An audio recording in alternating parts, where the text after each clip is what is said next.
Allô Paris.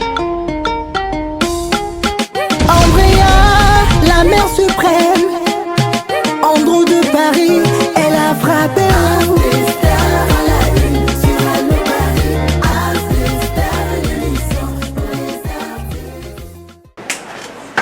Balobi, la mère suprême, Allô Paris, bienvenue sur ce plateau de As des Stars à la une avec votre humble servante Andrea Akira. Balobi, la mère suprême a encore frappé Michel Mbongo, le patron de cette affaire. Balobi, le boss, Papi Mangounza. Et là aujourd'hui, on est encore là sur Allô Paris. Abonnez-vous, merci à toutes les personnes qui vont s'abonner, qui ne vont pas s'abonner, massivement, pour s'abonner à Allô Paris. Et tout cas, Continuez. On va continuer. Pardon? Non, c'est la deuxième introduction.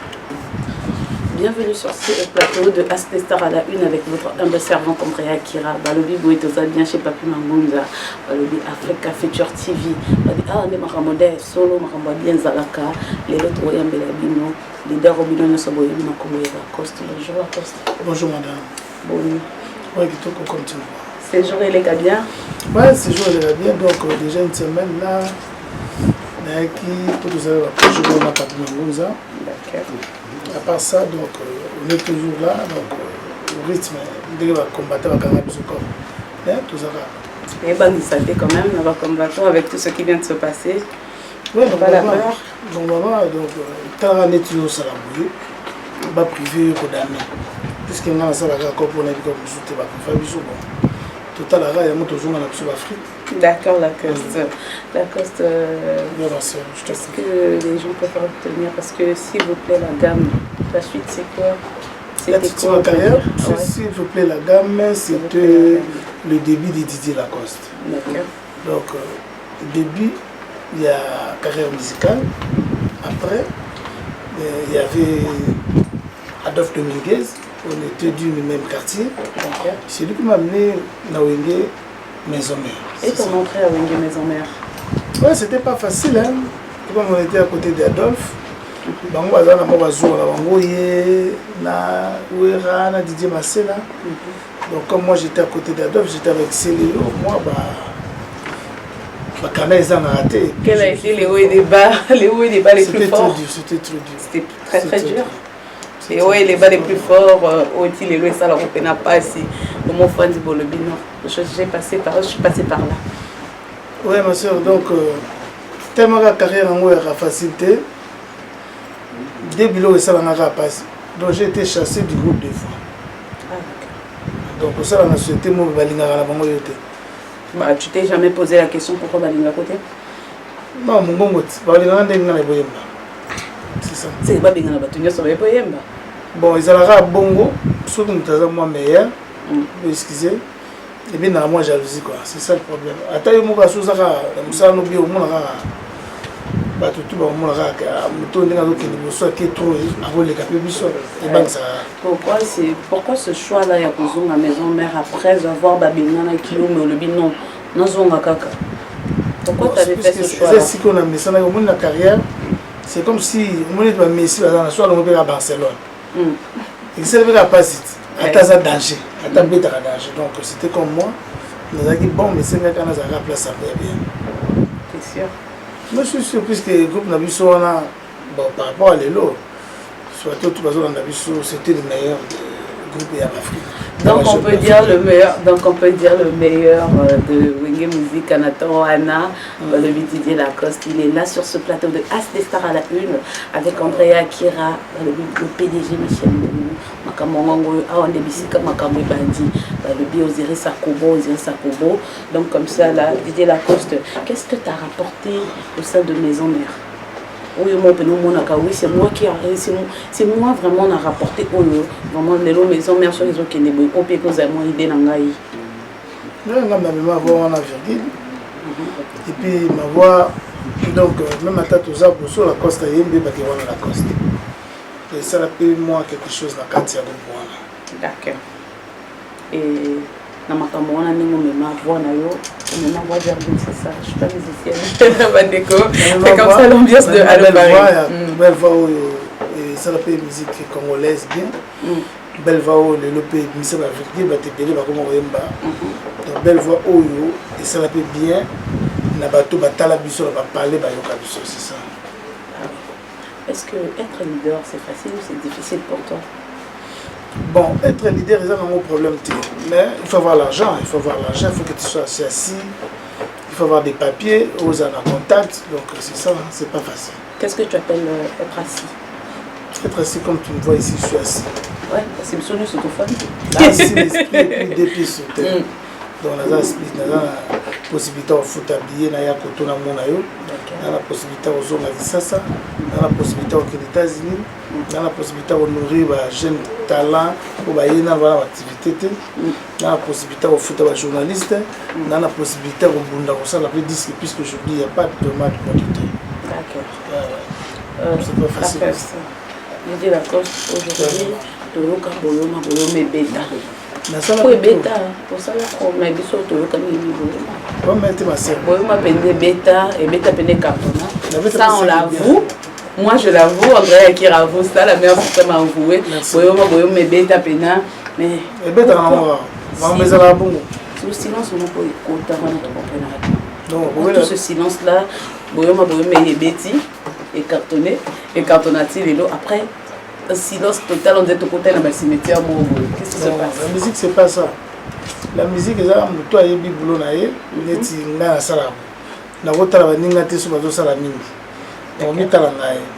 Et donc on a ça le mot propre na niveau na ngala comme ça tu vas se faire. So na monta la poche ba tout là je suis pas artiste. Et on mon lève sur du temps pour na bimsa ballon là comme ça. Je me des albums. Ah, ce sont des albums. Maxime Rezali, on a 3-4 semaines avant, on a lancé la promotion. Et puis, album aussi en décembre. Album, on nous a alors, on a 20 quelques maxi, je crois que vous en avez 7 à 8.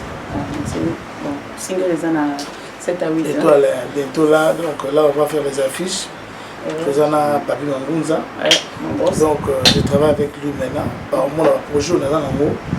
Et puis il faut comprendre que c'est du lourd. C'est sûr que c'est du lourd. Bah, le bill à Costa, le bill c'est du lourd, c'est du lourd. Ce plateau de As de Star à la Une, le bill c'est du lourd. Le bill, Maman Solution Tracy tout casse. Il y a le bill à la Tsakam et à Kira. Comme ça, la Costa. Ouais, c'est du lourd en gros, on préparer les fanatiques. J'espère qu'on va vous en déçu parce que tout le monde a des choses pour les caractères vers le bill, c'est du lourd. Après demain, c'était pas du lourd, c'était du léger. Moi, c'était carrément du léger, il y a pété, Denda. On peut procurer. La public est là, on y va. On a l'expérience, donc on moniteur, tout le monde a dit nos 8 ans en silence, donc je vais préparer pour. Là, c'est la monologue bien à niveau là. C'est ça. Bah après, dans ton silence là, ou l'équipe quelque part, tu as fait des concerts, tu étais vraiment... J'ai été aux États-Unis, j'ai fait moi 6 mots à la banque, on a 6 états. Il y a des images, sur quelle est la image à Bendango. J'étais là au mois de décembre. Je suis en Afrique du Sud avec mon groupe. Si vous avez l'image de Benda, on dit Tanzanie, mais tout comme on a besoin des kins, moi je suis à côté des athées, il y a un peu de dingue tout pas ensemble pour les athées. Chaque semaine, donc l'activité n'a plus à la carte. Donc, ce qui peut nous donner la fiche, la biche, ce qu'on va bandrol, on est bourré par l'activité la biche. D'accord. C'est ça. Donc, cette fois-ci, tu promets à tes fanatiques qu'il y a ma casse, il y a Kilo, il y a à base. Non, base est là. Donc, il y a le bossé à l'igué. Bayoka qui est au salarié, c'est bien. Il y a 3-4 ans. Si tu as bien, donc un titre bien, on va un titre moko. Il y a bien rumba kitoko, il y a la voix kitoko, il y a la musique kitoko, classement kitoko. Donc base à la calme, bango baza ba oyo basala la biso, ce sont les éléments. Toujours c'est la bango ba ya biso, et surtout ba ya titi la poste na étoile les a qui bakanga ngo te quoi. Et là aussi on tasala ezaka toujours bien. C'est ça le monde. Mais quand tu fais quelque chose, qu'est-ce qui te fait dire que c'est vraiment bien que Mokile c'était là? Bon, je suis artiste. On a d'abord une image là. D'accord. Et puis Nathalie on a ça là. Et puis Nathalie elle organise ça sur le terrain. Et puis on a tient à marcher, bah on s'est là. Alors là, la Costa le but pour s'épeler, beaucoup s'épeler, la fanatique n'a la binotou wana. Il y a la Costa qui dit que beaucoup s'épeler, tout c'est du lourd et zoyaka. ça viendra dans combien de semaines? Donc ça viendra plus tard, puisque je voyage le 30. Donc avant le 30 déjà, il vous a déjà sur téléchargement. Et puis, je crois que ça va poser. Ça va poser. Quand on a position, on va poser après l'équipe. Et les KT, oui, d'accord. Ça va poser, ça va poser. D'accord. D'accord. Ça d'accord. Alors ça va qu'il est là. La coste comme ça, on prépare une loco et kilo. Tous les combattants, ils ont sandolé. Toujours ça va ser les unes au batutu, baboketu. Ah. Toujours yebisa makamune ezali biso toza bandeko na bango. Tozela mboka, ils ont sandolé, ils ont mabete. Donc bon, les combattants, les musiciens, les Nikonabino, ils ont dit par bango, ils ont sandolé, ils ont sandolé, ils ont figuré. Nana.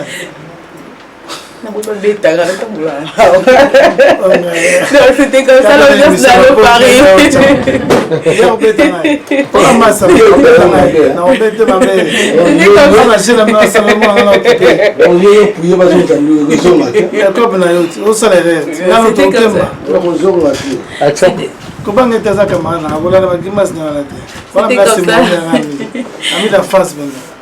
C'était comme ça l'ambiance dans le Paris, le vivre au sauté. Et ça, quand on s'est ça, la sont bien, ça va bien. DJ la Costa, on peut bien. Distraction, sont en mboka, la kachamboka, ça, la vision bien, bandeko, tout ça, vision sur les Congolais. Moi, je suis sur le combat, on a bête, on a mis belé, ma cancer, les arrêts, DJ la Costa. Moi, ce qu'ils ont ça, bien. Ouais, ça va bien pour bisotou. Dès toujours là, bisotou na baboketu, na baselezi, na toza bato, tout ça la comprend. Ndenge bango balobi tozela mamba Fati na Martin Fayulu tozotala mais umeni nde esali bien internet surtout bana bakoli ba petit bazui ba bac donc biso ba père tozobose te donc vraiment tozela bazoma mongo sérieux mais neti ba biso pe tokomo okola na ozela so ba vie wana ba négocier te biso mo peut être sola na ba master bon botika na ba jeu to sala bo to sala nous dans sous Martin Fayulu ba na Félix là président na biso ba sur la kaka au biso pe comme besoin mais on est vraiment négligé.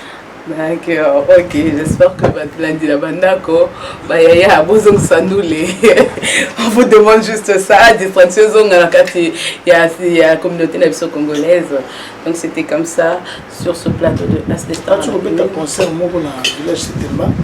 Concert na ba na poto ba mona. Baza la paysan na sentiment sur baye ba vacances de toujours son ngabo ya pe ba mona ngo pe na kisasa les temps tous andé toujours ba on est sur la poto ba mona activité ndenge to salama Michel Santa côté là ba mona na obeta les sous 3 triple concert na village Setemba et vous allez voir les 17 les 19 na le 20 pour la représenter Maxi Single ndenge na za zonga na kisasa na ko sala tout papi ndenge na za bino wa amemela bino ba image o nazalaka na temps neti bino boza site ya bato ya papi mangunza tondopesa information mpo bafanatique tu balingaka Didier bazala na temps na makambo na ye. D'accord, Didier Lacoste. Ok, c'était comme ça sur ce plateau là et on chute vers la fin de notre émission. Merci. Là, on a reçu Didier Lacoste, qui est à lobby, vous avez moins patience, parce qu'on ne peut pas claquer les doigts quand tous en agneau, surtout ça va magicien quand même. Donc, vous avez moins patience, vous avez la patience, ma femme est costume, ma femme est bonga, et d'ici peu peut-être ma femme saison, à les zonga. C'était comme ça Didier Lacoste et André Akira. Je vais dédicacer 2-3 personnes. Je remercie ma femme Brigitte Teka. Et puis camarade nanga bon moi na Seledino donc faut ça la cœur faut ça la cœur pour la masse nanga je remercie Kelele et puis papi Mangunza je remercie ba staff nyoso na moni wa bana poto tout bazala alinga Didier Lacoste vraiment la bonne santé ba papi Kapai ba Rachel Maninga donc baza ebele ba Blaise de Bobo et puis Nicole Koto ma sœur propre et puis na remercier Papi Mangunza, l'initiative à Zozo pour aider les artistes, dans la fiche Zali, il faut la vérité. Dans la facilité, malgré tout, les producteurs bazate. Vraiment, la CP, dans la Solane depuis Afrique, il y a un petit matos. C'est un jeune. Il est à Costanca, par exemple, producteur à mon ami. Dans la na plaisir pour dépenser là. Dès que moi, la joue on a charge. Et maman, au moins, nous avons aussi la makasi. Donc, dans le business, dans le business, ceux qui sont producteurs, ils sont beaucoup. Ils ont ma bête. Vraiment, je vous aime. Tout avant fin du mois, on a déjà un clip. Et puis, je crois, semaine prochaine, on a déjà une fiche partout dans Paris. Pour aussi les nations et vous allons en Abino. Merci de soutien. Merci Nayo madame. De rien, merci beaucoup. Merci. Donc le Bongo, je salue comme ça Julia Opo, Julia Opo moi la classe de Bisso. Le Bananioso, il y a clé d'or, ici le la ville, Bisso totalement la ville. Banamombre, la famille Akira, la famille Kimbassa, je vous aime. Là c'était bien André Akira, la mère suprême, je vous dis bisous, à plus. Il est bien. Ouais.